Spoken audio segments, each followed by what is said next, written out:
So, I would like to tell you how I handle some of these speech issues concerning minorities.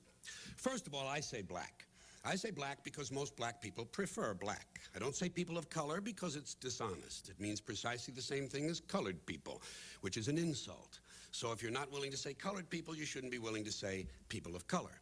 And besides, to me, the whole idea of color seems a bit specious, really. I mean, what should we call white people? People of no color? Isn't pink a color? And in fact, white people are not really white at all. They're different shades of pink and olive and beige. In other words, they're colored. And black people are rarely black. I see mostly various shades of brown and tan, and in fact, some light-skinned black people are darker than the darkest white people. I'm sorry, lighter than the darkest white people. Look how dark the people in India are. They're dark brown, but they're considered white. May I see the color chart, please? People of color is an awkward phrase that obscures meaning rather than enhancing it. What shall we call fat people? People of size?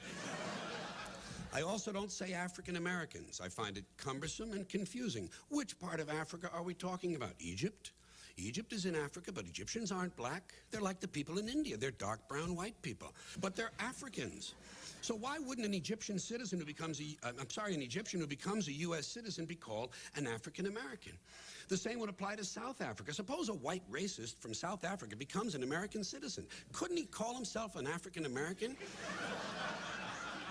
If for no other reason than just to bother black people.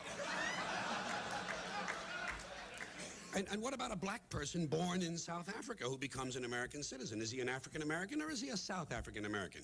Or is he simply a South African American African American? You know, it's just so much more tedious liberal labeling. Liberals should be taught that labels divide people, and I think we could probably do with fewer labels, not more.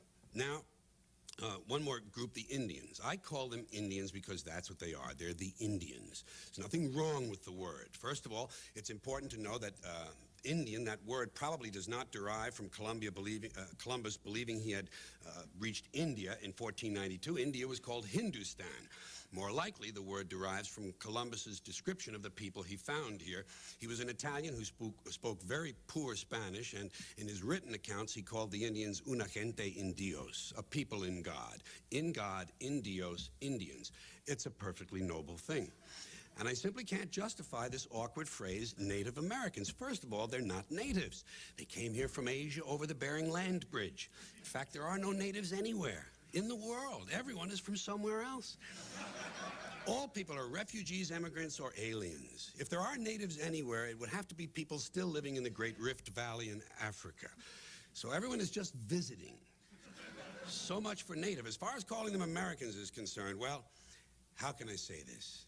We steal their hemisphere, destroy 500 cultures, kill 20 million, stick the rest of them on the worst land we can find, and then as a special bonus, we name them after ourselves. It's embarrassing. It's just embarrassing. The truth is, most Indians are insulted by the term Native American. The American Indian movement will tell you that. If you wish to please Indians, try calling them by their traditional names: Pawnee, Mohawk, Navajo, Seminole, and so on.